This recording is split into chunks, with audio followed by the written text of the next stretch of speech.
Your favorite compas have another jam-packed episode of the Four Compas Show. In this episode, we will have a very special guest joining us. Stay tuned to see who that is. We will get into our Championship Sunday takeaways. Guys, unfortunately, they're back. So we'll get into that. Plus, with the Royal Rumble coming up this weekend, we are going to choose some of our WWE factions to best describe the Chiefs and Eagles. And, of course, we will have our burials of the week and una más. But I have a question, HEELberto. Don't you have an engagement question for our viewers and or listeners? HEELberto? I forgot.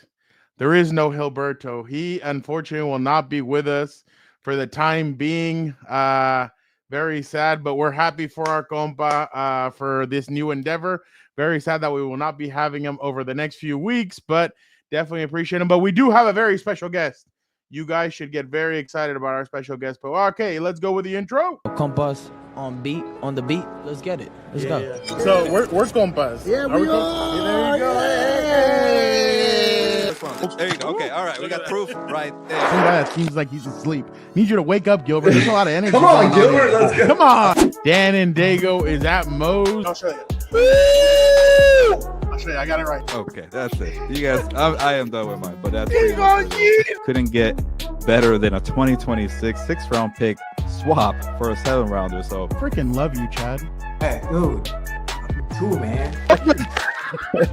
Compas on the beat, man. Derwin James signing off, man. Watch Compas on the beat, man.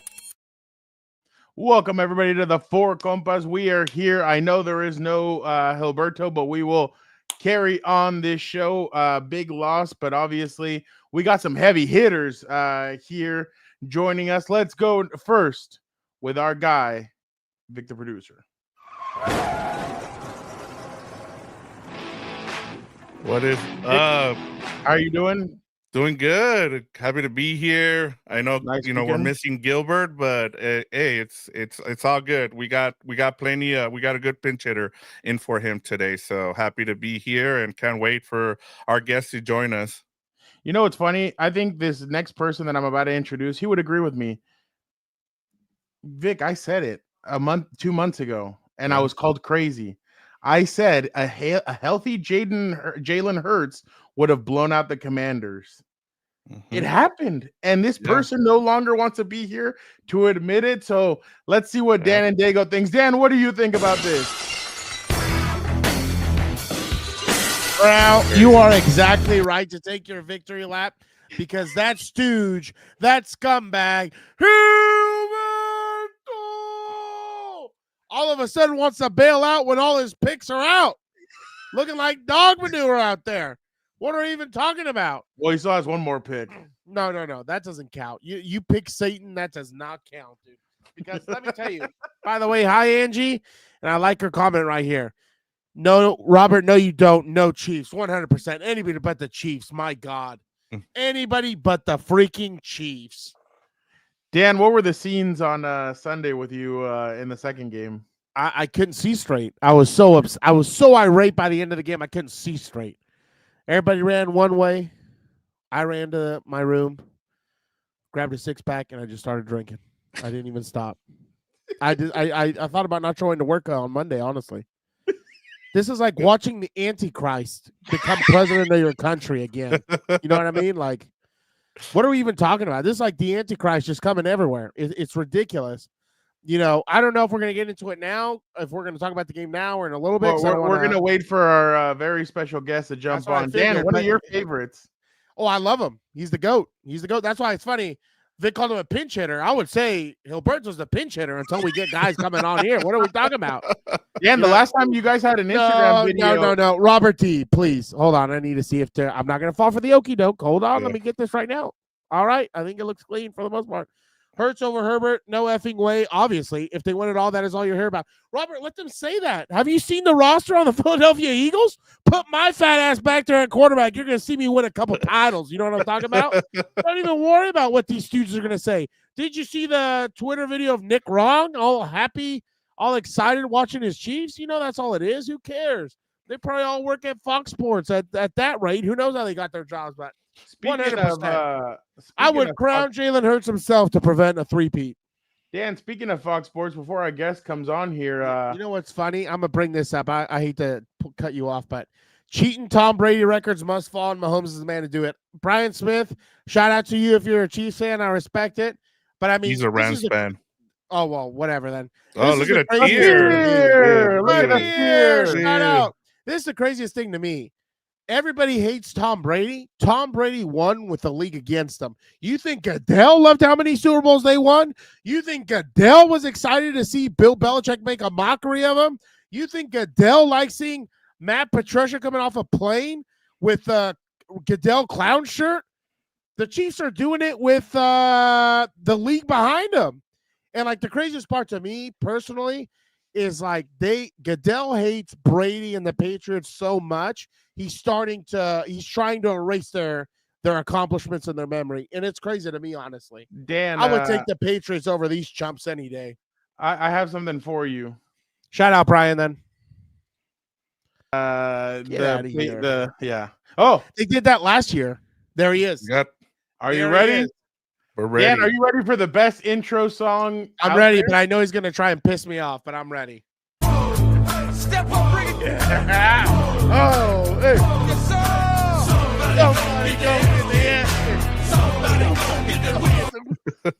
Eric D. Williams of Fox Sports, thank you so much for jumping on with us, Eric. How are you doing?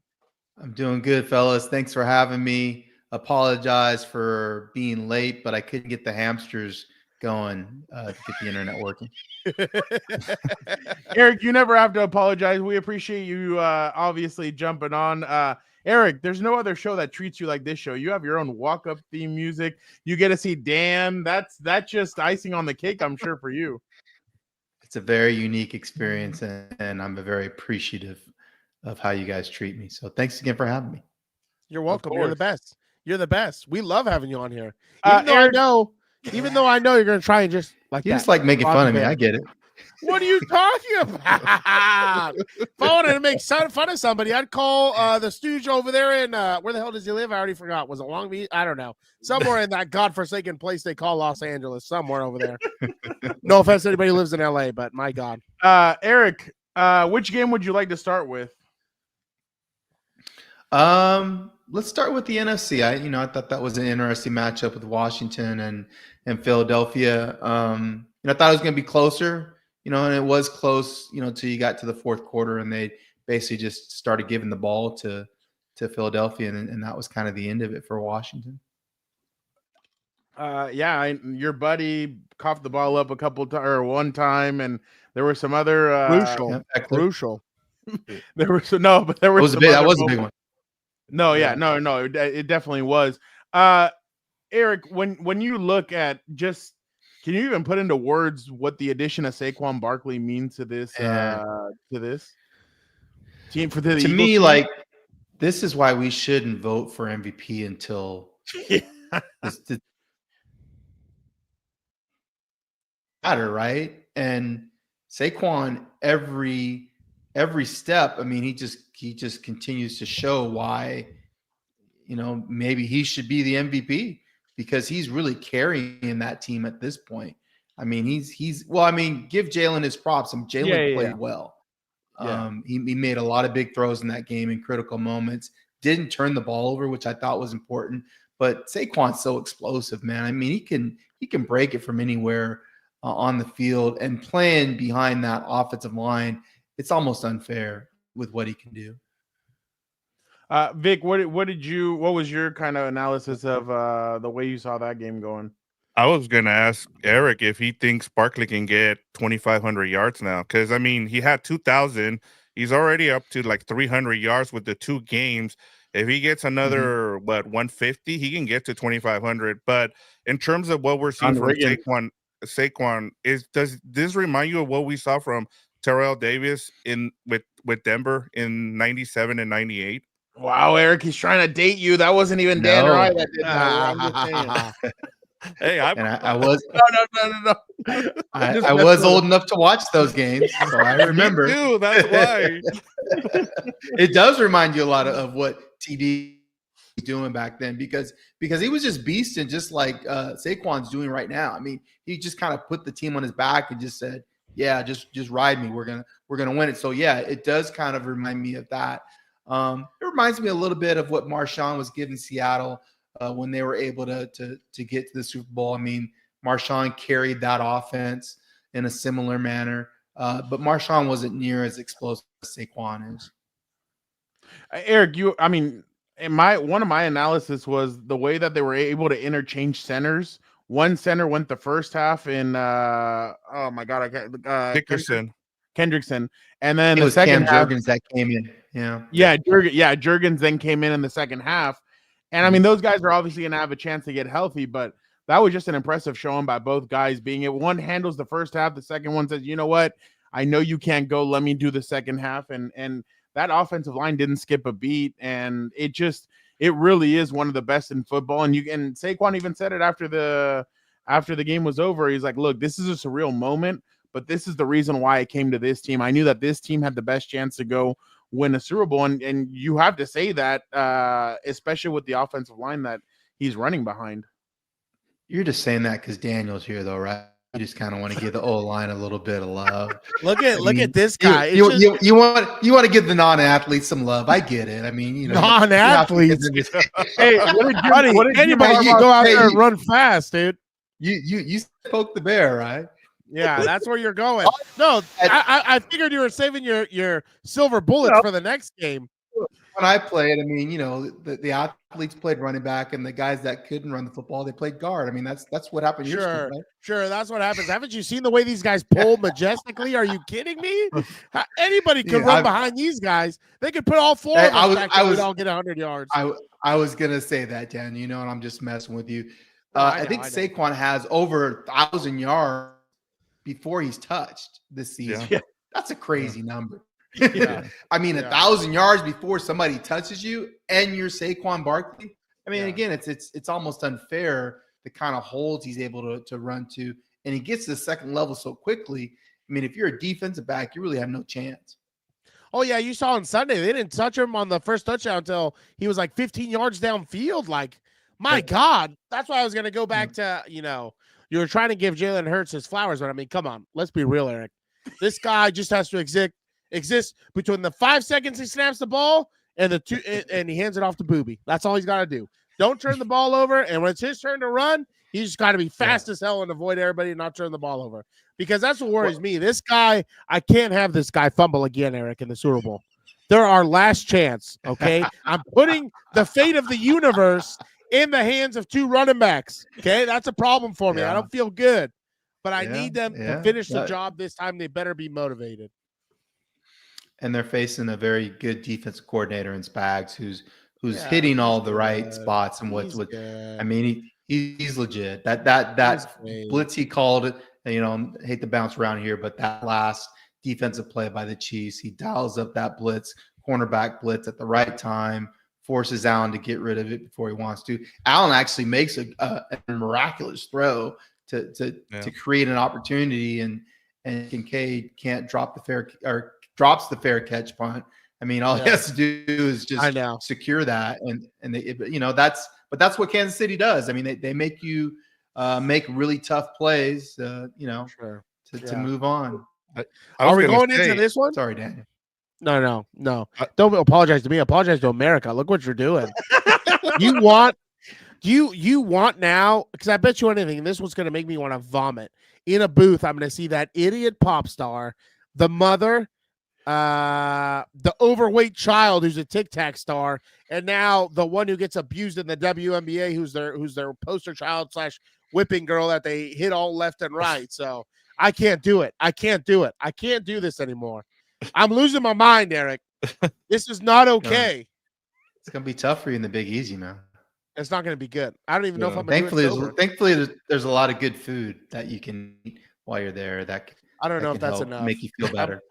I might just eat as much as I can and swim in the Mississippi and hope it takes me out to sea. And that's it. I'm gone.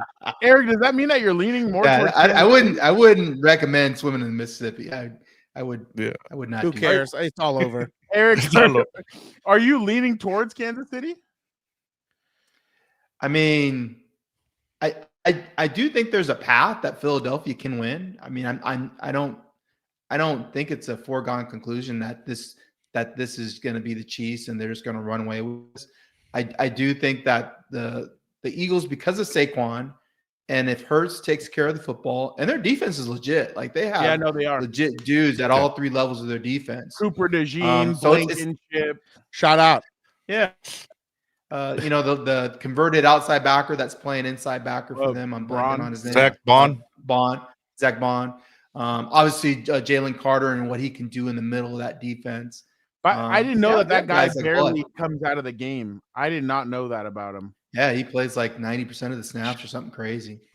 Dog. Yeah, Special he's a teams beast. guy, and was You think converted to linebacker this year, which is it's been an impressive offseason for the Eagles. I mean, I was very critical of Howie Roseman, and I mean he hit it out of the ballpark. I mean, with the two DBs that he drafted, and then getting Saquon, and going and signing Big Fangio. But I was going to ask you, Eric, you were talking about Spagnuolo earlier, and one of the things that's kind of been getting lost, and I haven't heard anybody talk about this, but shouldn't assistant coaches eventually, like a defensive coordinator or an offensive coordinator, be eligible for the Hall of Fame? Because you see what Steve Spagnuolo, he's also responsible for beating Tom Brady in the Super Bowl. He was with those Giants teams that won the Super Bowl as well. He kept Brady from winning another Super Bowl. So, I mean, don't you think that some of these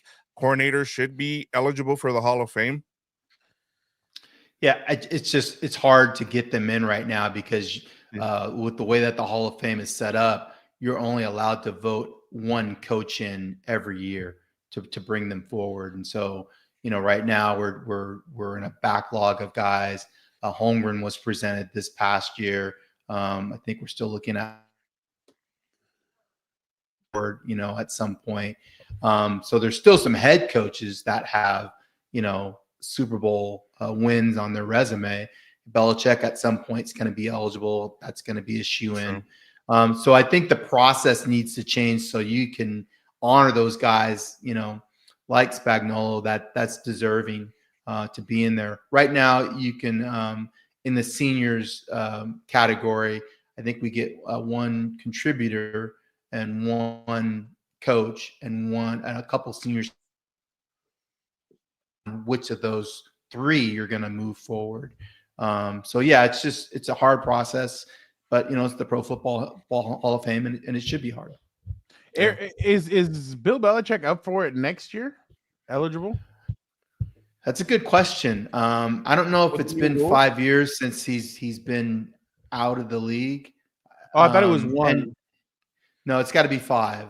And so okay, my bad. I thought Belichick would be eligible. My bad. I thought that you're eligible if you're out of the league for 1 year if you're a coach. My bad. I got confused then. I think it's 5, but maybe it is 1. I'm not positive on that. I can't remember. I mean, if it was 1, he would already. Yeah. Oh, that's true. Yeah, he's already been out for 1 year. Why hasn't anybody hired Steve Spagnuolo, do you think? Did you watch the Rams when he was coaching? Yeah, I was about to say that's the same argument about the enemy. I did watch those games because I was covering the Seahawks at the time, and it was ugly. I mean, those teams were woeful when he was coaching at that point. So, people have long memories. Well, and that's what I was going to go for. I just didn't know if it was like there was a certain reason, but I mean, I understand. I understand what you mean. See, the difference to me this time around. He's an older coach too, Fernando. That's true. So that's part of it too. He's 65, I think. Yeah. Let me ask you real quick. We got a question here from. Okay, there you go. Eric, shout out. Shout out to you up here. Eric, last time the Eagles won a title, they beat the GOAT Patriots. It will happen again. I promise. Eagles 27, Chiefs 23. So there you go. That close, there's no chance in hell if it's that close, the Eagles are going to pull it out. I mean, let's be real. Eric, going to bring back Philly special. Nick Foles is going to come back and see. Dude, they need something. They need something. Eric, but I feel like this. I mean, last time they had a little bit of too much youth, I think, at coordinator positions.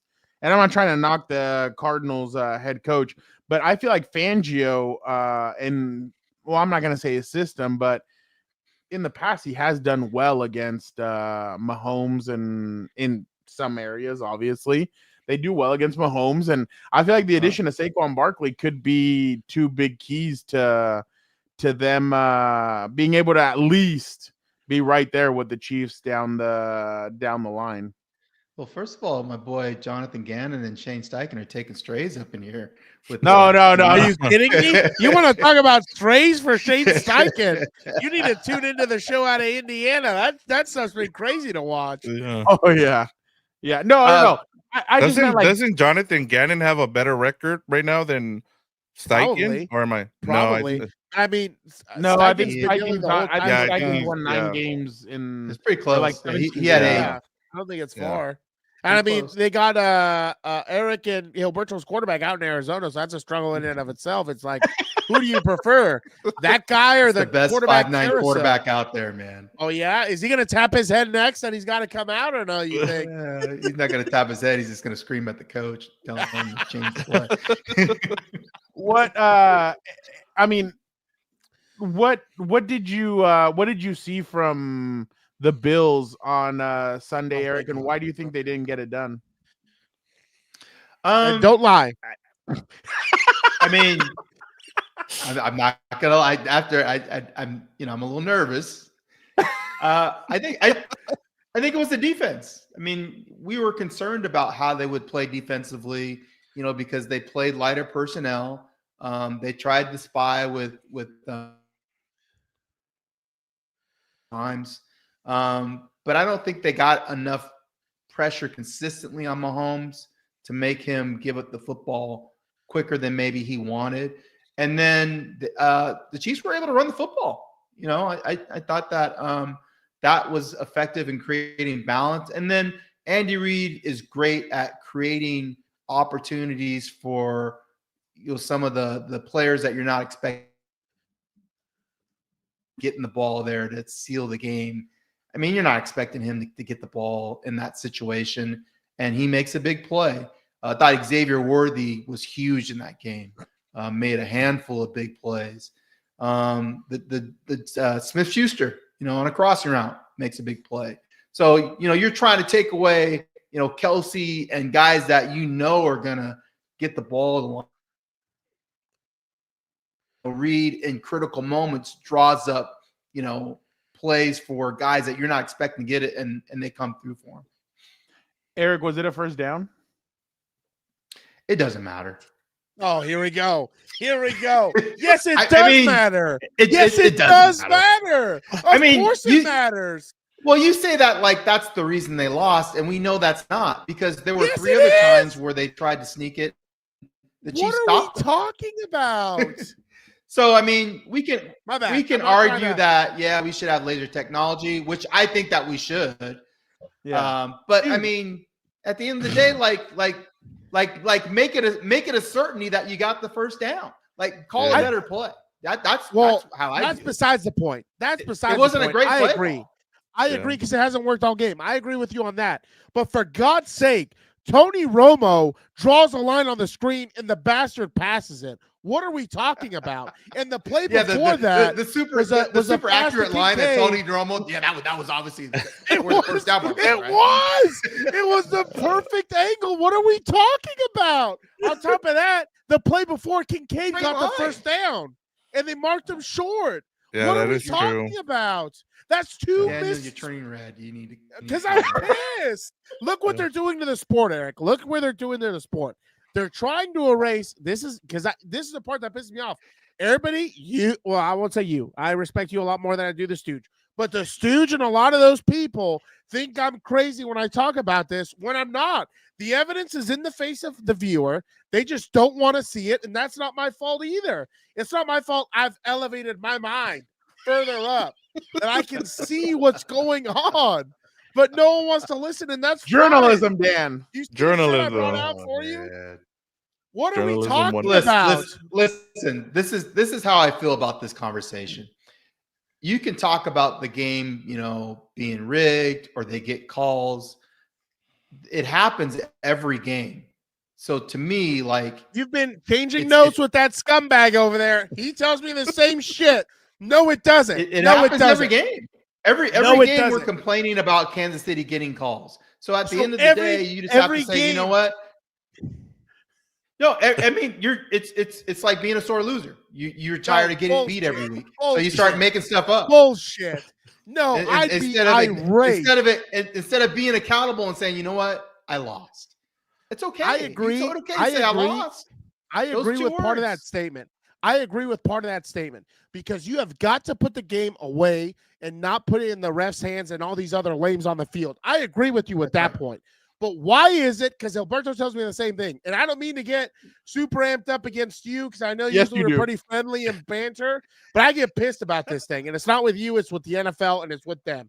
But why is it every single time there's a break in the game, it goes for one team? One team every single time. And you want to call me crazy? Calls go against them. They had some calls go against them. Are you serious? The Chiefs had some. They actually had calls. I can't remember off the top of my head, but I think they had some calls go against them. And what did they do? There was an offside that should have. Yeah, there was an offside that should have been called against the Bills defense that wasn't on one of the plays where they converted. I mean, I look, and I'm with Dan in terms of some of the criticism that I have for the officials.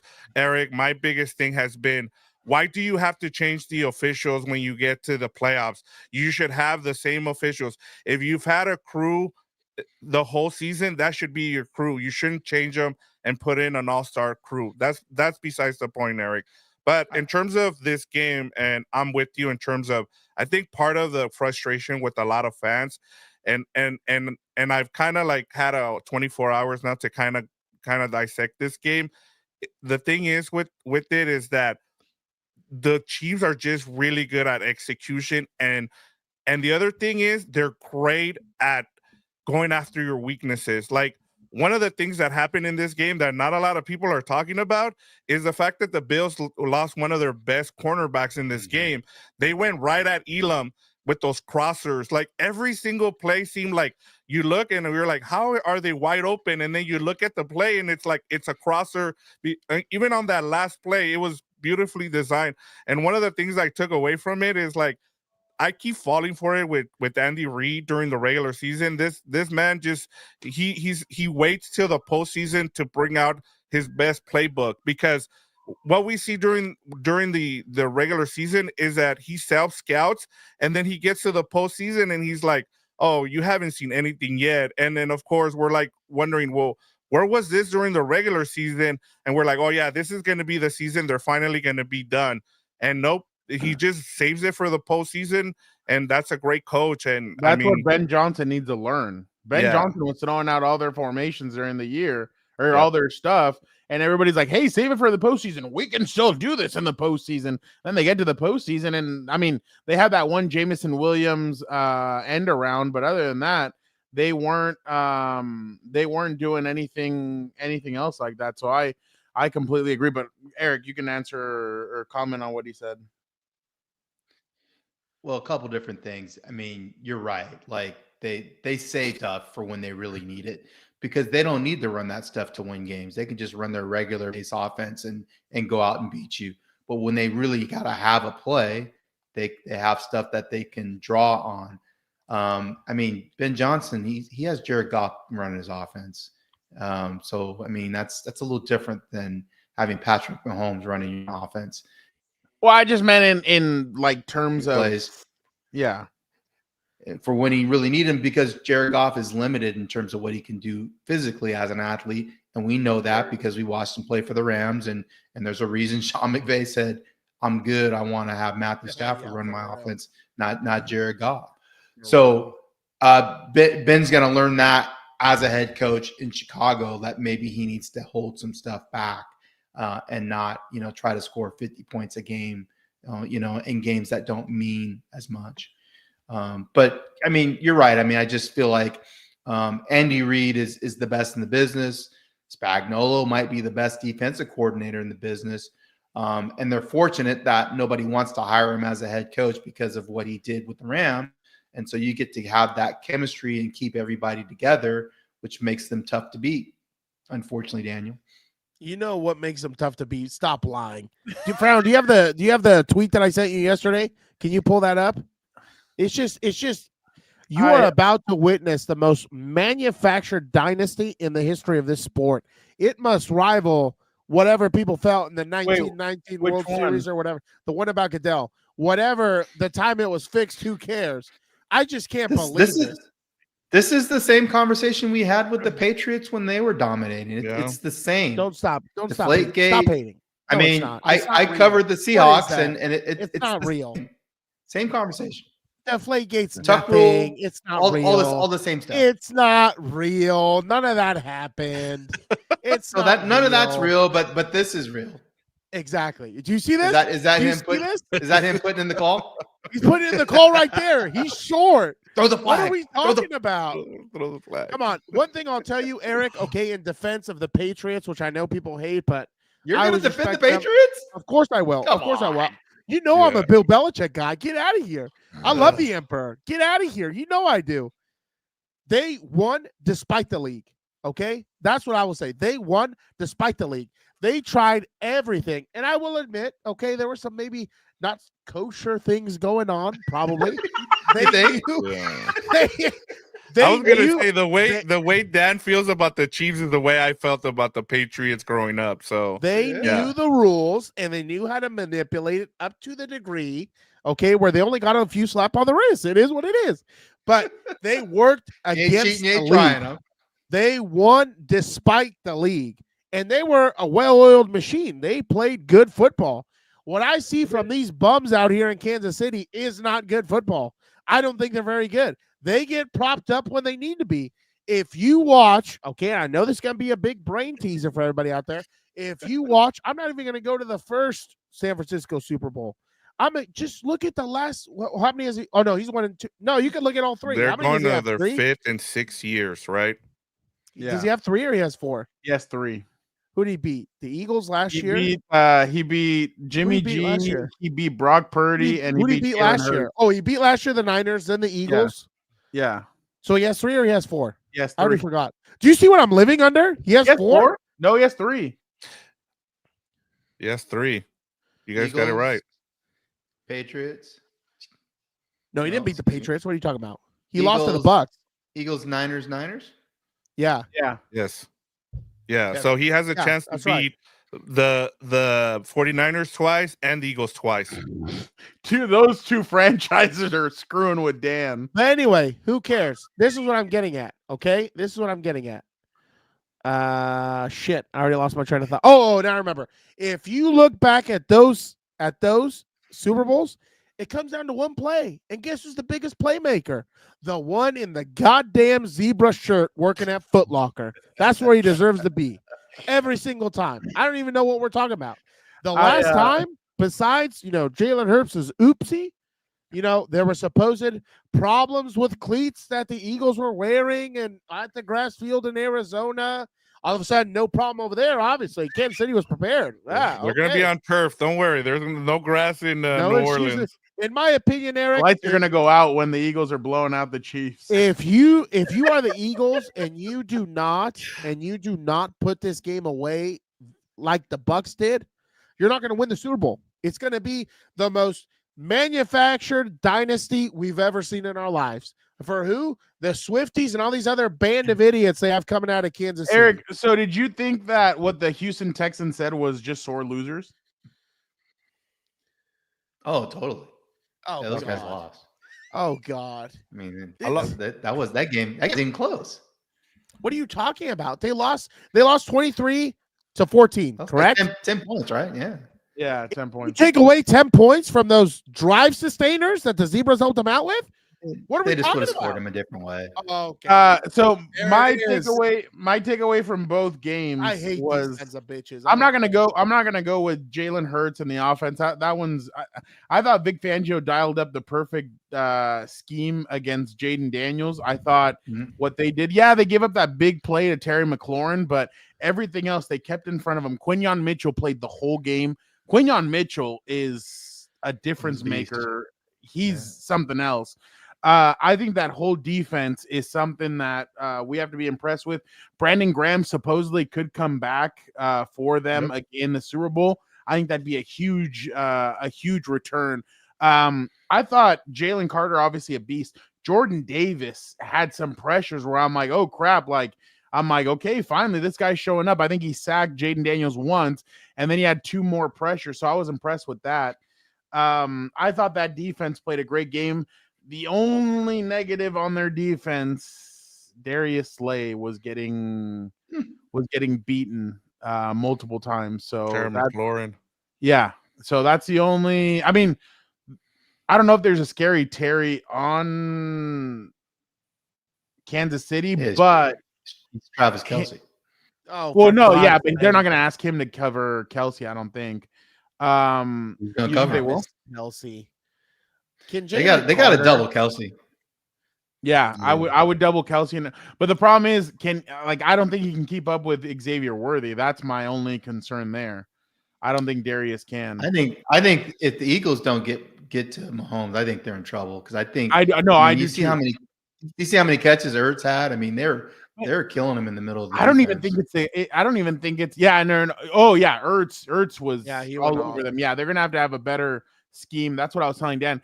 My only thing is the Eagles need to be able to keep Mahomes in the pocket. That was the thing that killed, I think, yesterday and Houston. When Mahomes gets to the playoffs, he scrambles around, he takes off running, and he extends drives. And I think that's an incredible thing about Mahomes in those scenarios, is that he's able to get away, he escapes the pocket, and he keeps the chains moving. On the Kansas City side, also the defense. I mean, that's all you can really go at. The way Steve Spagnuolo dialed that up, I could not believe, and I would never. I think there has to be a change in Buffalo. I feel like it's been too consistent with this. You can't get over the hump. Maybe you need a coaching change to kind of put you over that hump. So, but real quick, I'll just go real quick on this. I did not like the play calling on short yardage that they were going with. No. Tony Romo kept on calling it out. He said, oh yeah, the Chiefs know that he likes going to his left when he tries to do the tush push or whatever the hell you want to call that. Well, why are you still going to your left? Why don't you try through the middle? Why? I'm sure that's the strongest side of their offensive line, but I just thought that it was bad coaching bad coaching and bad recognition from from Josh Brady. Allen going through that side. But I was impressed. That's why I said the call didn't really matter, because they were making bad calls. They were making bad play calls on 4th and short. I agree. So whether he got it or not. Well, why weren't you running the football from the beginning? I think they should have ran the football more. Cook in the third quarter just destroyed and just was wrecking them. And then he didn't touch the ball with 9 minutes left in the game. He didn't touch the ball one more time. I'm like, what? Why? Okay, you're in passing downs. Cook could help in passing downs. We've seen him help before in passing down. So I just was really I was really amazed by some of the coaching decisions that they made. But either way, the other one I just remembered, that was an incomplete pass. What are we talking about? Oh, that one I was incomplete. Oh, look at that. 14 points. That's 14 points. But I'm crazy and I'm an asshole. Whatever. I'll say this in defense to that one. I did see Adam Hill's tweet, and he was right about this. If that becomes an incomplete pass, that allows the Chiefs to chew up clock, and then the Bills aren't able to score under that 2-minute warning. So they're going to score eventually. Yeah, you're right, Eric. And I think the other thing too, and I that's why I told the guys, I was like, I have no issues with what the Bills did, because if you really look at it, they had 9 possessions. They scored a touchdown on 4 of those, and then the other one was a field goal. I mean, they were efficient in terms of, Josh Allen started slow, but I think at the end of the day, I just go back to, look, when it comes to the playoffs, it's the team that can is able to do the little things, and the Chiefs just continue to do that. The Bills just have bad luck. You had a Josh Allen who didn't turn the ball over. he wasn't playing the hero ball. The only time you saw him was when he had to jump over the line there to get the first down, and he fumbled, and they were able to recover. That was the other thing. I think they fumbled like 4 times, and they recovered all their fumbles. So man, sometimes you just run into a better team who out executes you. And yeah, how did they get all those fumbles, Daniel? I mean, were the refs like kicking the ball back in the Bills' hands so they get them? What are we talking about? What fumbles are we talking about all of a sudden? Exactly. There's 14-point swing. Dan, what about that Yeah, one where they called the offsides? This is on true. the 4 fumbles and 2 picks that were dropped. 6 times that fell for the Bills. Yes. Yeah. Dan, what about that one play that they called offsides on the defensive lineman and Jawan Taylor? Mahomes had fumbled on that play. Of course. You see what I'm talking about? Yeah. And it looks simultaneous. But like, this is where I can't even say anything. I was so irate on Sunday. I couldn't believe it. But like, going back to it, Josh Allen played hero ball on the 4th down. He should have checked it to the swing route. Why is he rolling towards the pressure? That was the part that tripped me out. Just hit your check down. Give him a chance. I hate everything. I don't know how long we have Eric for, but I did want to ask him about the coaching of the. That's what I'm getting to. Yeah, that's what I'm going to get to now. Eric, obviously, well, let's go to 2 real quick clips, Eric, and then we'll get your thoughts on this. But this is new GM of the Raiders, John Spytek, and he talks about, he gives a shout out to his his former head coach, and Pete Carroll has some fun with it. He's still coaching to this day. He's like 75 years old. He can't give it up and win state championships all the time. So, Coach, I hope you're out there watching somewhere. I love you. Thanks for. Why are you looking at me? Just a guy that loves football, just like you. And then here's the last one. Seemed like people were really excited. There was a special guest at the Raiders, and this is funny. With our guys, I know that we have a good draw for people from out of town. There you go. Probably had a stroke. He was like, "What the hell's that?" Watch, settle down a little bit. For anybody with our guys.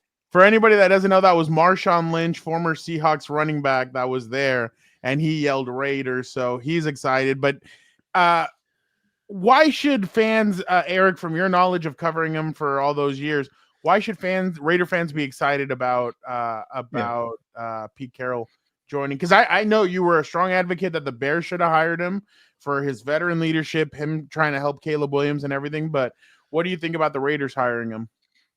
I think it was a smart hire because Pete's been there and done that. His method of putting teams together is proven. He did it at SC. He did it in Seattle. He understands the step-by-step process of doing it, cutting his team down from the studs and building it from the ground up. His first year, like happy all the time, and they're playing music at practice. I'm like, what the heck is this? Like, this ain't the kind of practice I remember having when I was playing. Like, why are these people working harder? I'm thinking about all that stuff. And the cool thing about, like, when I was covering the Seahawks, they were one of a handful of teams that let you watch the entire practice. So I was able to watch practice from the start to the finish, the first, 5 seasons. I covered that team. So I got to see Pete do his thing up close every day. I mean, it was a cool education just watching him do his thing. So he understands, step by step, day by day, how to build a team. The first year he was there, they had 300 roster moves. So they were turning things around in terms of the roster. Pete's not afraid to cut people. He cut Lof Tupu, who he coached at USC. Other guys that he was close with, if he had to let him go, he let him go. He traded Lawrence Jackson, a second-round pick by the Seahawks, who he coached at USC. So he's not afraid to make tough, hard decisions. And he's about winning. He wants to create a winning culture. That's why he came back. He loves coaching. He loves the personal relationship aspect of it. But the main thing is he knows what he's doing. And we don't know if Ben Johnson knows what he's doing. We're about to find out. But we know Very Pete. true. Good luck with the fingernail Peyton quarterback out there. That's not going to be easy. But what do you think? I think this is total horse manure. But what do you think about the rumor that he wants to reunite with Danger Russ? You know, I think that would just be such a mistake. But I mean, what do I know? I just think the Chiefs, are getting pushed the whole way. What do I know? All right, call me crazy. I don't think Russ is going to Vegas just because of the way things ended. I mean, Russ tried to get Pete fired. I mean, that was part of what was going on up there. So I don't know why Pete would want to bring that person back. Exactly. And have to coach him. I think the guy that he wants is Geno. I think if Seattle is going to move on from Geno, which is a possibility. It would probably have to be a trade at this point, but Seattle could outright release him. Pete likes having a quarterback that can echo his vision to everybody else on the roster. And that's what Russ did expertly the first dozen so years that he was there. But then he kind of got a little full of himself and thought that he was the person making it happen when, in fact, it was really Pete and the defense that was making it happen. He was listening to the media. I can tell you that. Yeah, I was Sierra. Eric, I was telling the guys, I was like, I can totally see them. I don't think they're gonna draft a quarterback in the first round. They'll probably go with the secondary guy like Will Johnson from Michigan. If he's there, they're gonna choose him just because he likes to build his team from the back end and forward. Like he's gonna rebuild that secondary. But in terms of what do you think they do with their coordinators? Because I know there's been a lot of speculation in terms of who's going to be in charge of doing that. Is it going to be John Spytek? Is it going to be him? So just wanted to pick your brain in terms of what do you think, which way they go with their coordinators there? They can go a lot of different ways. I mean, Pete has a lot of different people he could pull from. I mean, obviously he has a relationship with Gus, from their time together in Seattle. Gus was with the Raiders previously. So that makes some sense. Chris Richard is another guy that serves as a defense coordinator in Seattle. Could make some sense there as well. But he's also cool with going outside of the box and bringing in somebody that, was experienced with the Vic Fangio defense, So he'll look at Brandon it. Staley? I wouldn't rule out Brandon Staley. I mean, I'm being real. Like if he thinks Brandon Staley is the guy that's, is best for that job, like he'll bring him in. He'll take a look at everybody. That's another thing that's cool about Pete. Like even though he's 73 years old, he's not stuck in his ways. He's willing to try things that are outside of the box. Same thing with the offensive coordinator. Whoever he brings in the offensive coordinator, I think is going to have some kind of West Coast principles though, because that's important to him. Being able to run the football, being able to run play action, things that stress the defense. He's going to want in terms of what that person is doing on offense, including a quarterback that can run a little bit. I love what my bad. I was going to pull this up. I love what Brandon says here. He's going to bring back Danger Russ just so he can cut him again. I love it. I love it. Eric, we'll just ask you about two more moves and then we'll let you go. Again, appreciate you so much for jumping on. Eric, I don't know if you saw this video. What do you make of it? Duval. Oh man. Duval. Eric, what did you make? You're you're Eric, you're one of the best people that I know. You're a straightforward guy. You tell it the way it is. All the crisscrossing, all the not hitting the line back of the Buccaneers after agreeing to that contract, after all this drama that happened, what do you make of the Liam Cohen and Jacksonville Jaguars? And even, I mean, I saw Buccaneers fans fighting on social media against Jaguar fans, and they were going at it and everything. Just what do you make of all that drama with him and that video, obviously? Hey, the guy's trying to get his money, and more power to him, because the owners will do the same thing in that situation. And do guys dirty. It happens all the time with players. So he's trying to do what's best for himself and his family. You're talking about making $4.5 million as the offensive coordinator for the Bucs versus making 12 to 13 million, as the head coach for the Jacksonville Jaguars. That's a lot of money.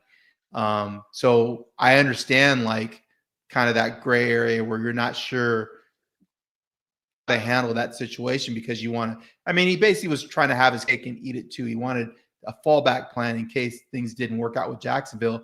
And oh, by the way, look at the way Jacksonville handles their business. Can you blame him? Fallback And we plan saw in it with case things. I was gonna say we saw it with Bobby Slowick. He was that's why you go and you get these head coaching jobs, because they might not be available and you might end up getting fired. Yes. And so, Jacksonville made the decision to move on from Balky, which they probably should have did to begin with. So they had a more clarity in terms of their head coaching search. And then that made him obviously change his mind. And he went ahead and took the job. I don't think it's a good job. I mean, if I was in a position to be selective, I wouldn't take the head coaching job in Jacksonville, because I don't think that's a well-run franchise. But there's only 32 of them. Obviously, you believe Trevor Lawrence. I don't believe in Trevor Lawrence either. That'd be another reason I wouldn't take that job. But we'll see what he's able to do with Trevor. Let me ask you, with the openings, would you say that's the worst one, or Dallas, or which one do you think is the worst one?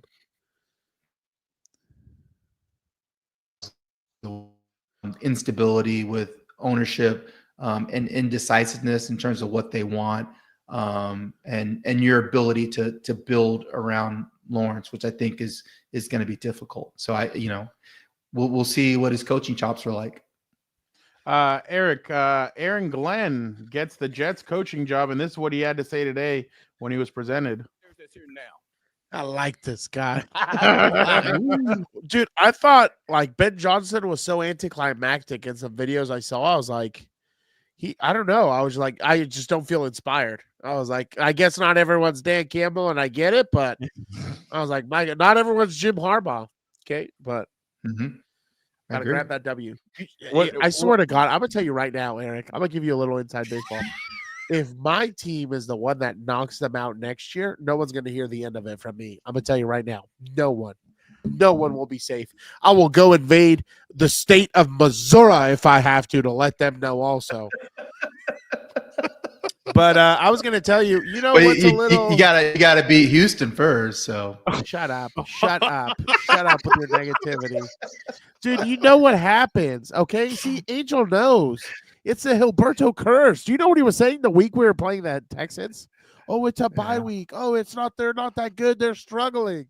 And look what happens. But don't worry, we're gonna have a new team next year. They're gonna cut everybody. Eric, are you impressed with Aaron Glenn, or do you feel like he'll do a good job there? Good coach, has some swag. Some of those comments, those are going to be clipped and used against them. So I hope they win some games early. Because everybody keeps receipts now on social media, and he came out pretty hot. But I mean he was a good player too now, and he was the guy that played with a lot of swag and a lot of heat, as a corner, which he's a small corner.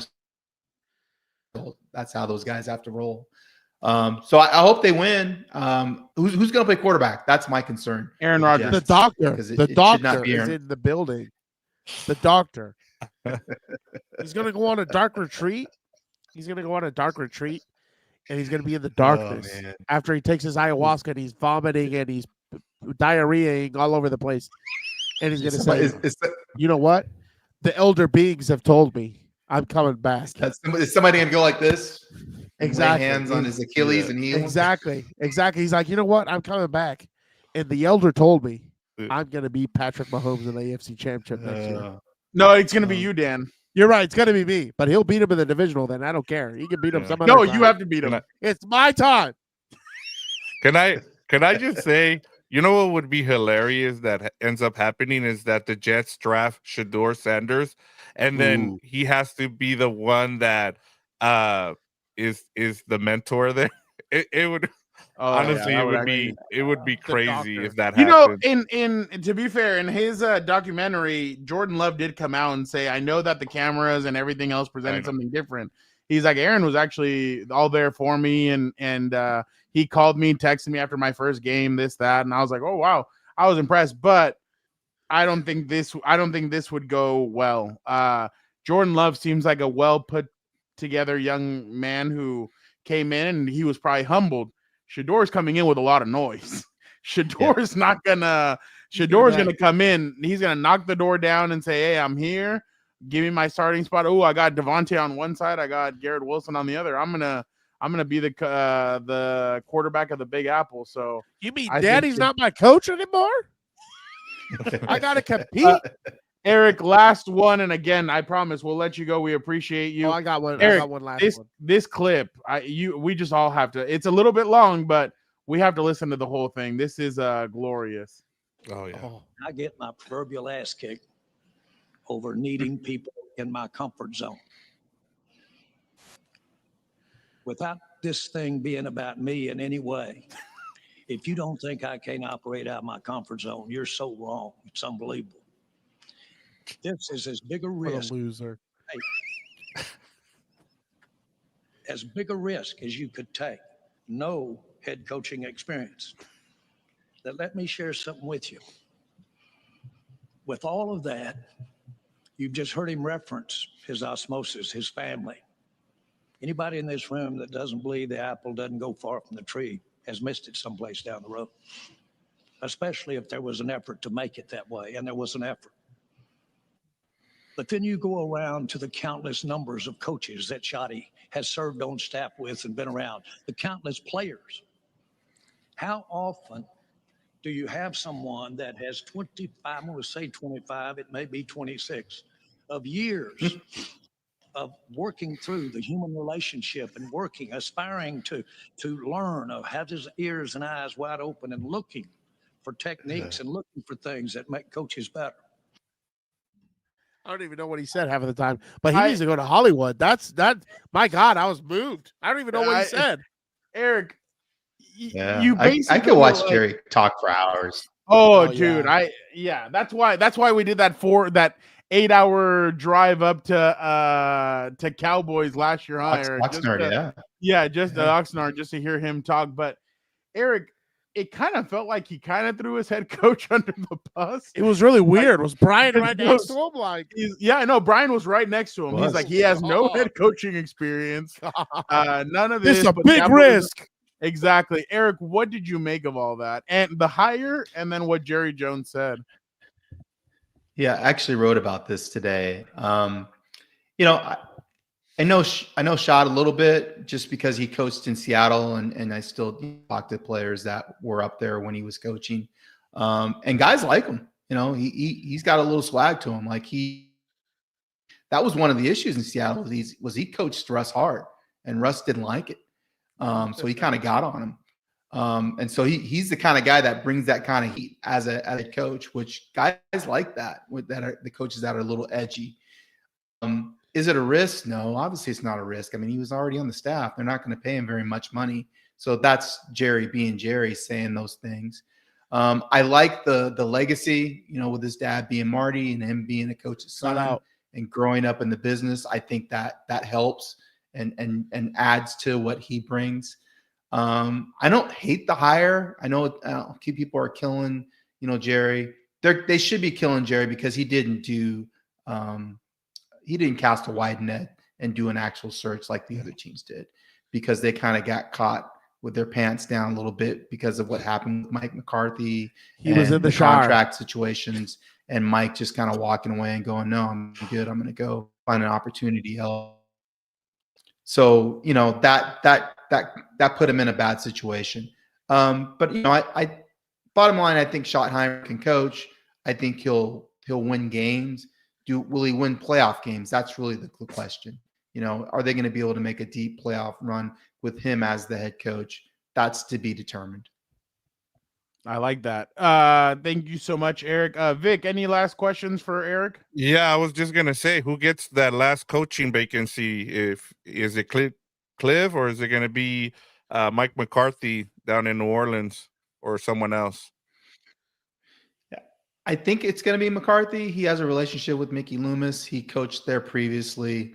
I think Derek Carr is probably best in a West Coast system. McCarthy runs a West Coast system, so he could get Carr, playing to a respectable level.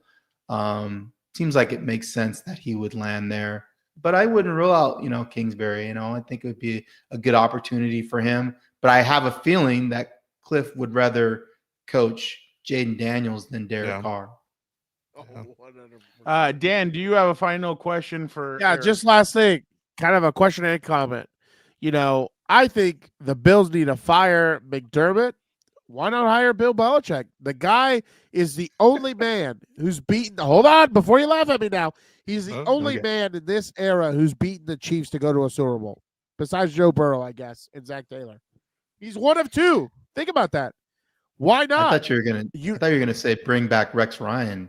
No. I'm not gonna go that far. That was for the Jets, not for the Bills. But this guy knows how to close out games. This guy knows how to win games, and more importantly, win the important games. So that's just my take. But my question to you is, do you think they should move on from Sean McDermott? And if so, who do you think would be a good replacement? Or if you don't have a replacement, then don't worry. Just tell me if you think he should be fired. Okay, I'll answer both questions. I don't think they should hire Belichick because I don't think Belichick is great at evaluating players. I think that was the issue in New England when you look at their roster and who they brought in. I think he can still coach.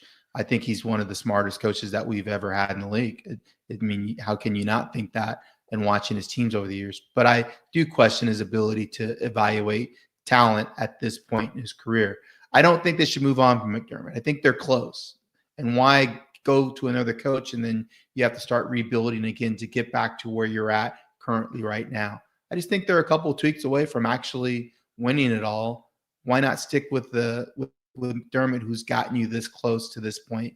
Maybe if you're able to get these games in Buffalo again instead of having to go to Kansas City, maybe you have a chance to catch lightning in a bottle and win. That doesn't matter. They'll do it to anybody. Eric, before you leave, speaking of lightning in a bottle, can you please assure Dan that next year his team is going to be better? I can't make any promises, man. I mean, 11-6, pretty good. This guy, we're going to be way better. You just wait. They have money. Maybe we have the advantage of the draft with picks. Maybe 9-8. What? 9-8? I just went 9-8 with a bunch of 99-cent players. What are we talking about? You got Pete in the division now. I mean, so you're going to actually about Pete? To play the Raiders. Pete? You want me to be worried about Sean? I'm not worried about either of those two. We're going to sweep them again. What's your deal? About? Okay. I'm not worried. Those guys do not like each other. Good. Because you know what? That's going to mean Raider Week's going to mean something again, and I'm excited for that. It's not. I'm not even worried about that. I'm not even worried about. We're going to be a lot better next year. Okay. Eric, thank you so much. Thank you, Eric. You better be careful. You're not going to see me again. Eric, speaking of seeing you, we will see you on Wednesday. Thank you so much, Eric, for jumping on with us. Dan will be there, by the way, on Wednesday, so I'm sure you're excited. See you later, my guy. Oh, I am excited. Get some more pizza. You should be. I can't believe I took that bet like an idiot. Thank you so much to Eric Williams for jumping on. Vic, I wanted you to give we already talked about my takeaway, Dan's takeaway during the thing. You give yours, and then we'll head into the last segment. And I'll keep my short. I don't want to go too long into it. I know we've kind of talked about it, but I think for me it's the NFL is not a parity league like we've been sold. I think for the past 20 years now, Fernando and Dan, we've seen all these dynasties pop up. We continue to talk about baseball, and I know I have all my stuff from the Dodgers, but in baseball, we haven't seen a back-to-back World Series champion since the Yankees. In basketball, we used to talk about the Warriors and LeBron's teams with the Heat, but it's been a while since you had back-to-back champions. Here with the NFL now, you're starting to see we're getting the same. We're getting a sequel now between the Eagles and the Chiefs, and and whether or not it's a good thing or a bad thing, we know that the NFL is going to continue to be the most popular sport in the U.S. But at some point, you can continue to sell us on the fact that there's parity. One of the other things too, not just talking about the Chiefs and the Eagles and the Bills and the same teams. I mean, we saw that. What was it? The same teams in the AFC that we saw the Final Four were the same ones from last year.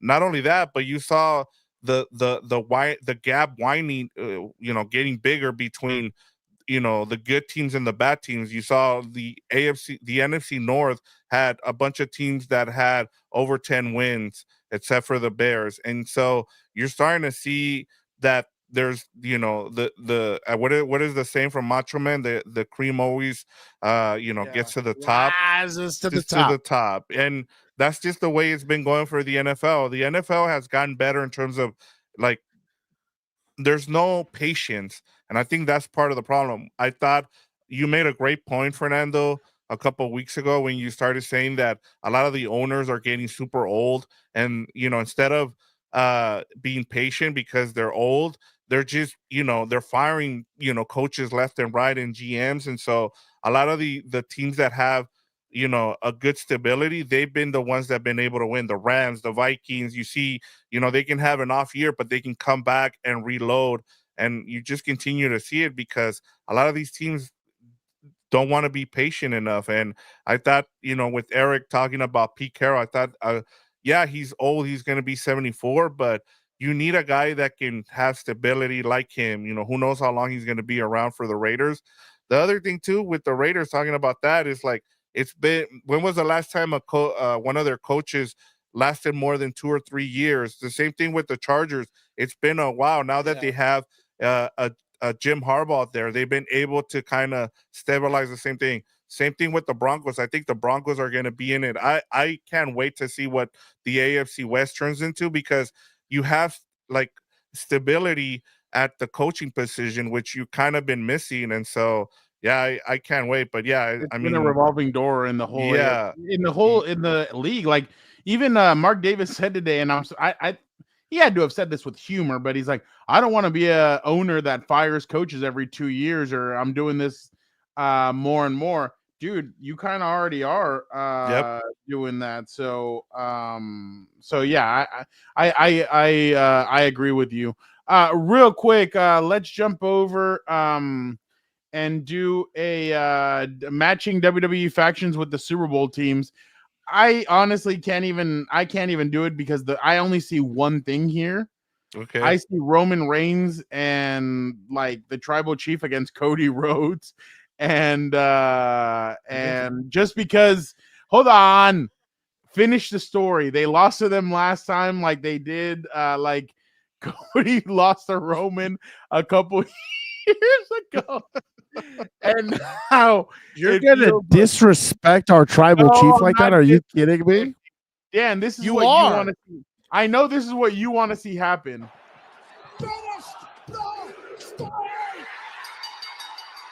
If it doesn't, you're never gonna see me again. I'm not coming back. I'm gonna tell you right now.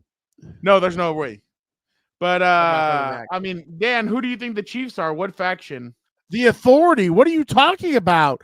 I think Seth Rollins at the time was the lead of the Authority. He was given every single opportunity. He was, basically screwed everybody else to win the title. But who did he have behind him? Just like the Chiefs. They had the people in charge making decisions. The only difference is WWE scripted, and apparently the NFL isn't. I don't know. They keep telling me that. I don't know. I don't know how much I believe it, but whatever. Who were the Eagles? The Eagles are D-Generation X, whoever you need them to be. Yes. I think DX was the one who took on the Authority. I don't remember, though. No, maybe it was the Shield. I don't remember. Triple H was in the Authority. Oh, yeah, you're right. It wasn't DX then. Who was it that took them on? Was it the Shield? Maybe it was Roman Reigns and who cares? Who I need them to be is the people who take on the Authority and beat them. I can't watch them have another confetti parade and all this other crap. I can't do it. It can't happen. Yeah, like I thought about a lot of the old school ones. Like you had like the Hart Foundation. I was like, who can I make the Chiefs the Hart Foundation, or even like the Eagles? I thought of The Rock with what was the name of the one that Rock Nation of Domination. Yeah, I thought about Nation that of with Domination. the Eagles. The one that he brought up, the Shield, I thought that one was really good. It's just hard to figure out where these teams are at, but I the Four Horsemen I thought about too. I was like, well, where can you put it? And like, I feel like the Four Horsemen were more like the Patriots with Brady. I wouldn't put it with the Chiefs, and so I think the Eagles, at the end of the day, I just came up with the Judgment Day. I just feel like they added a new, I feel like Rhea Ripley was Saquon Barkley, and they're just, they got some newcomers like Quinyon Mitchell, guys, and they had guys like Zach Vaughn, who's like, what was it? What's his name? Oh, Damian Priest. Damian Priest, yeah, like Oh, that. Raj. That's where I came up with. I in terms of the Chiefs, I think you're right. I think it's the OG bloodline, just because you need to beat them, like you need to finish the story there with Cody Yeah. Rhodes, and That's why I was think going with that. I mean, yeah. they brought in some new people to, like, Cody had John Cena come in, The Undertaker, Seth Rollins, and all these guys. That's why I'm like, they've gotten Cooper DeJean, they have Quinyon Mitchell, like the Eagles have a much improved team than the Chiefs that year could match you points for points. This Chiefs team can't match you points for points. No matter the way that they're disguising it, I get it. I just don't think that they can match you points for points the way they could in years past. And part of me thinks that Kareem Hunt is going to put the ball on the ground against the we have to remember Kareem Hunt has never won a Super Bowl with the Chiefs. He got in trouble before. I'm wondering where that's going to factor in this week. I forgot he won the rushing title as a rookie. Yeah. No, he was explosive. And then what happened in that hotel room obviously got him. The Eagles need to put the game away, period. They need to do what the Bucs did. Be physical, challenge these receivers, and get after Mahomes and keep him in the pocket. That's the only chance they have. And on offense, don't turn the ball over. Run the football. Run the football. Run the football. That's a crazy stat. He's 0-6 in his career. Yeah, but I'll say this: in Denver, he never had a quarterback. No, Miami, that's true. Yeah, here and they were close games. I remember those games were like in the under 20. So yeah, we'll see. That game last year in Germany really impressed me. Wait, they didn't play Philly this year, did they? I don't know. No, they beat them last year. Yeah, last year he wasn't there. He was in Miami. That was when Nick Sirianni went ballistic on against the Chiefs. The Chiefs fans. If I was a Dolphins beat reporter, and let's just say that I love it. Let's just say that the oh, he said the Super Bowl as a consultant. Yeah, I don't know. I don't know. He was a consultant because with Jonathan Gannon. Yeah, I remember 3 years ago.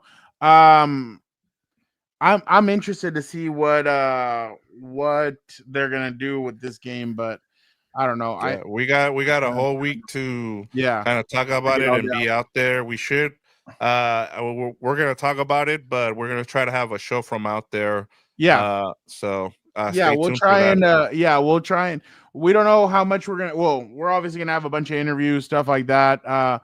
We'll try to have a show on, not Monday, because Monday is media night. Monday is media night. Tuesday, I think Tuesday will be the best time. Yeah, yep. We'll probably have a show from out there, so make sure you guys are all tuned in. Did we want to do burial or? Yeah. Okay. Yep. Cool. Anybody but the devil magic. Vic, why don't you start us off with your burial? Yeah, Eric kind of talked about it. Mine is the Rooney Rule. It's just become a sham. So we'll like, I mean, we saw what happened with the Cowboys. Like they didn't even put a lot of names out there. We saw what happened with the Patriots. Tweet. Yeah, they tweeted and two guys there. It's just, why do we keep doing this? Making a mockery of this rule? Like, at this point, just get rid of it. It's not helping anybody. Like, I wish more coordinators would get love and be able to get hired. And I get it. Mike Tomlin was able to get a job because he was part of the Rooney Rule, but it just doesn't happen enough times, and we just seen it too many times. Like Leon Cohen, we knew he was going to get the job there with the Jaguars, and so that's been just part of my issue with the Rooney Rule. I know Gilbert's talked about it a lot. It's just getting to the point where it's just like, why do we even have this rule? Like, I feel bad for a lot of the minority coaches, because they should be getting better looks instead of getting those sham interviews. I mean, Patrick Graham was interviewing for the head coaching job when Leon Cohen was brought back in because they fired Trent Baalke. I mean, like it's just I feel bad. Like I said, I keep saying it, but we got to get rid of the Rooney Rule. Didn't they say that Robert Saleh was at the airport getting ready to go to Jacksonville, and then he ended up detouring to I think San Fran. So no, and that's why I mean Dan and I have been saying this for a while too, that it's just not a good rule. Just because I mean owners are going to do whatever they want to do, and unfortunately, I know the media loves talking about it and trying to place coaches in there. It's just not going to happen. Like Eric Bieniemy, like Angel's asking right now. Eric Bieniemy was a huge proprietor of that, but it came out that he didn't call the plays. You could see there was tension with him and Patrick. I don't know. It hasn't. I know what's his name has told us a couple things on our show. Nate Taylor. Oh, by the way, another year of Nate Taylor on the show. On mine, Radio Row. So good guy. I just hate the TV covers. I know. But yeah, it's just one of those things where it just it's a little bit of a. Then you had that story with Brian Flores where the whole Belichick thing where he texted the wrong Brian. It was supposed to be Brian Dave. I mean, it just it's hilarious. It's bad. I'm gonna go with Adam Schefter. I thought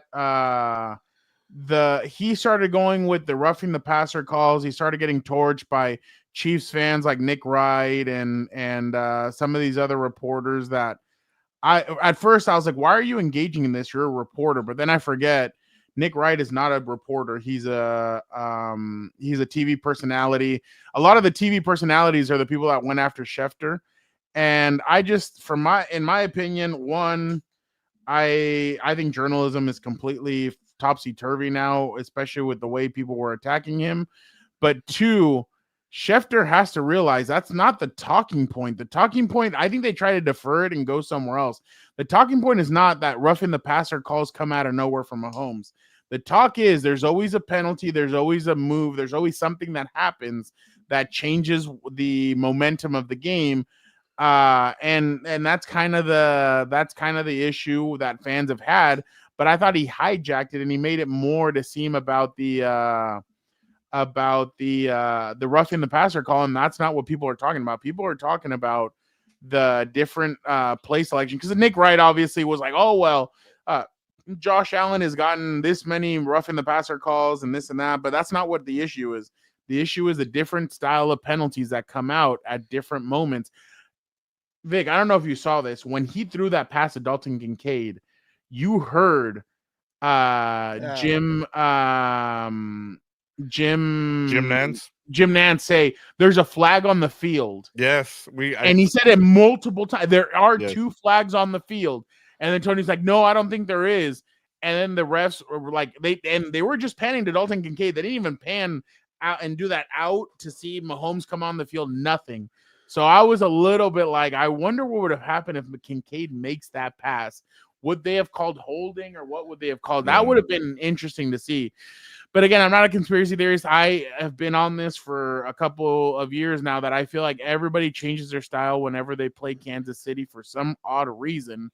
And I feel like that's what Philly cannot do this time. I think Nick Sirianni's learned a lot from facing them 2 years ago. Vic Fangio's now there. Saquon Barkley, I think, is a huge tool that I think they just need to run. But my bad. I'm not trying to break down the game. We'll do that next week. I just think that Schefter kind of took it, ran with it, and I thought that it was kind of dumb for him to go that way. But it is. I think. Yeah, no, I was gonna say I think part of it too, Fernando, is that we're starting to get into that gray area with insiders and whether or not they want to have opinions with what they do. Like you're just an insider. Right, like I get it. Like you're getting paid a bunch of money, you want to be able to, like he's going on Pat McAfee's show, and I think part of that gray area is like, are you there to report or are you there to have a conversation and give your opinion? Because that's two things that we as journalists, people who have studied for this and have been told like, hey, you're either doing, your job is to report and not give your opinion unless you're writing a column or something like that. And I think, and so I think that's the thing with Schefter, that he's kind of like, one of the things I do appreciate about Ian Rappaport is the fact that, he waits till the off season to kind of give his opinion. Yeah. He doesn't do it during the regular season. And so that's the thing that you kind of have to, that's the problem with all these guys making that much money is, and look, he's done some shady stuff. We've seen it with the stream video that he put out there, and he continues to get away with it because, look, we saw it with ESPN. Once Walsh left, they went and got Shams. Once they're done with Schefter, they're gonna go get the best insider out there, and they're gonna pay him a boatload of money. And that's the reason why they're cutting a bunch of journalism jobs, is because they're paying guys like Stephen A. Smith. They're paying guys like Schefter. And this is what we're getting. We're getting, lazy journalism. And that's unfortunately, that's what people want to see. They want to see people like Nick Wright. They want to see people like Stephen A. Skip Bayless. So Skip Bayless. And unfortunately, that's where our content is going. And I call like Vic, you've known me for a couple of years now. Yeah. I call Skip Bayless a genius. Oh, he started something. Him and Woody Page Yes. started something that Skip, I think, took advantage of it, and I think Woody kind of got left behind because he kept his journalism integrity.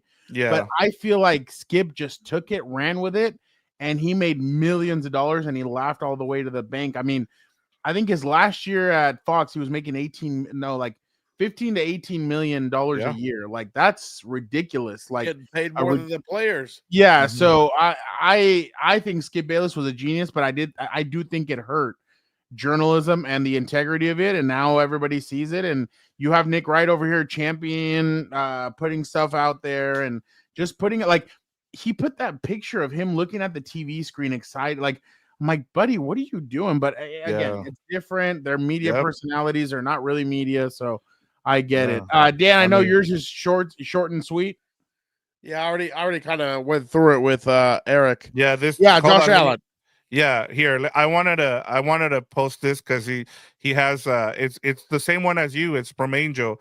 He says my burial is where the hell is Josh Allen hate? He can't be Mahomes, and he's like the sweetheart of the media now. Yeah, it's ridiculous. There was times, honestly, I didn't understand also. If he has such a big frame, why is he running with such high pad level? On some of those sneaks, he was so tall. I was like, get low and push someone. But then on top of that, I think what you saw at the end of the game was a hero ball come back out. And again, it's a lack of coaching. It's a lack of whatever decision making. He hits a swing route. I think that guy, you at least give him a good chance to get the first down. All you need was a yard. No, you needed 5 yards anyway. And he was kind of one of those shifty guys, Shakur or whatever his name is. Yeah. Hit the swing route. Josh Allen hit the swing route. Then you're rolling towards the pressure and you just chuck it up. And on top of that, he was running like what's it called? If he would have just hit him a little bit more and stride towards the sideline, could have made a better play. You know what I mean? But Josh Allen, I never want to hear his name again. Lost to Mahomes again. He was America's quarterback and he pissed it away. Between him, McDermott, Joe Brady, all these guys, I still think it's time to move on, but whatever. It is what it is. Not move on from Josh Allen, but from the head coach. Dan, I have good stuff. I can't stand it. I can't stand it. Did you hear what Tom Brady said on the broadcast yesterday? I saw this. Oh, that was funny. Nick, I don't hate you. I'm just jealous of you. You bought it. I didn't. That is true. But he looked like he went up so lazy for the pass, though. Well, remember, that was the year that his finger was injured, wasn't it? Or he had something wrong with him? Excuse if the play's called. This is Ty Schmidt on the Pat McAfee show. Oh, that was hilarious. Nick Sirianni. I think we'll open this up for some questions. Coach Dan Orlovsky, ESPN. I was just kind of curious. I'm gonna cut you off right there, Dano. You can tongue my beanbag. I'm not answering any questions from you. Never again. Good luck getting a coaching job. I'm sure I'm gonna have glowing things to say about you if people come and ask me about Dan Orlovsky. And you know what? Actually, I'm not gonna take any questions from the Philly media either, because you assholes had a lot to say about me all year long, and now you're the ones tonguing my beanbag because we're going back to the Super Bowl. That's hilarious, dude. They do a good job. Can I tell you guys what the best part about that video was? That whoever is in charge of the Pat McAfee production gets a lot of kudos from me, because they essentially just went and cut up 2 of the Eagles logos and put one on his head and one on his thing there, which is great, because then they don't get. I don't know if they have a contract with the NFL, but either way. That was genius. They didn't have to go and pay for like a $40 hat, which look, he's got plenty of money, but I thought that was genius there. No, I completely agree. I'll go with this one. This is Bad Bunny on the Hot Ones. I don't know if you guys saw this video. This was actually pretty funny. In my humble opinion, you're the best celebrity wrestler ever in the WWE. You know, from that's your opinion. That's my opinion. No, there's a fact. I like that. I'd rather watch him than Logan Paul, dude. I can't stand Logan Paul. There's rumors that he might be either at WrestleMania or at Backlash in Mexico City, so that'll be interesting. Oh, he'll be at Backlash 100%. Last one. This is actually pretty good. I don't know if you guys saw this video. This is from Scary Movie 2. Oh, that's hilarious. Oh, I think the taters are just about done. I'm just gonna. Oh my god! Pick and he has the same hand as him.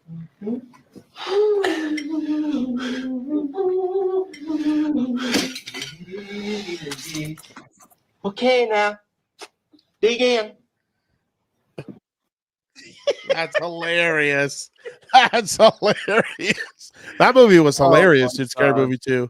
Yeah, no, for sure. All right. Thank you to everybody who jumped on and watched this episode of the Four Compas. Big shout out to Eric Williams for jumping on. Dan and I are gonna have to buy him a beer on Wednesday.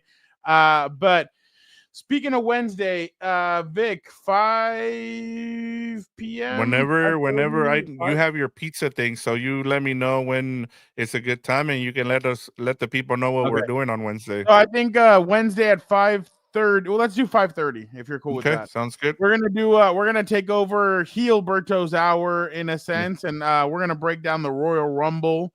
We're doing a Fernando's hour. Yeah, Fernando's hour. Not out. It's about to get upgraded. So, we're gonna talk a little wrestling since the Royal Rumble's up next. So we're gonna do a little bit something different. It's the off season before the Super Bowl. I get it, but we're gonna break that down. So hope you guys, some of you guys will join us, the wrestling fans in you.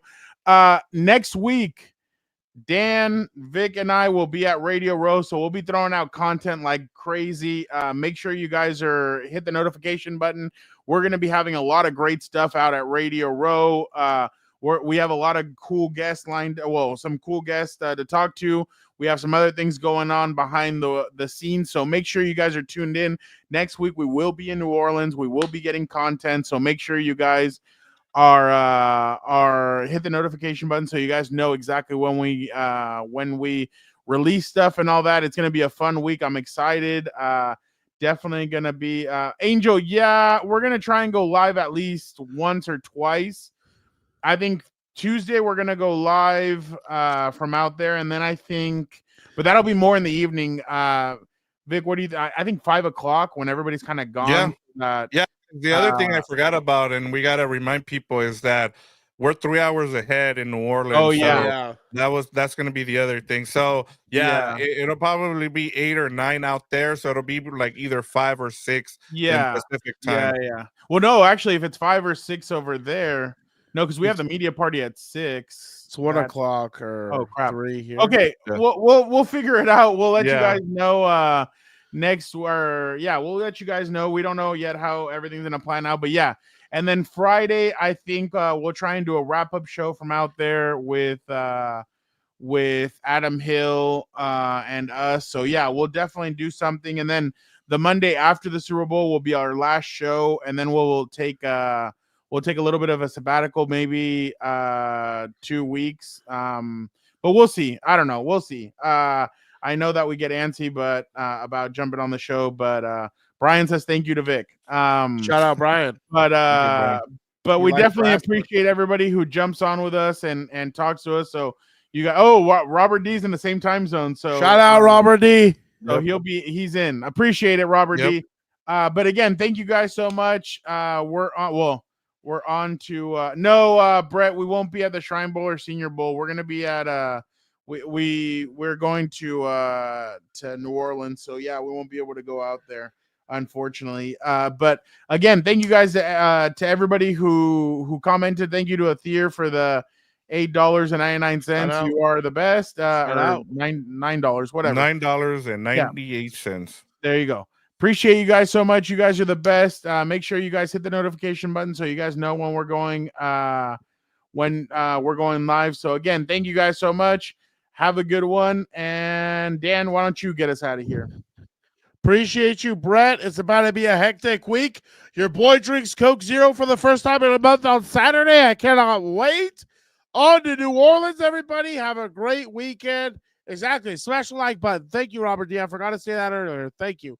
Smash the like button. Help us out. Please help us out.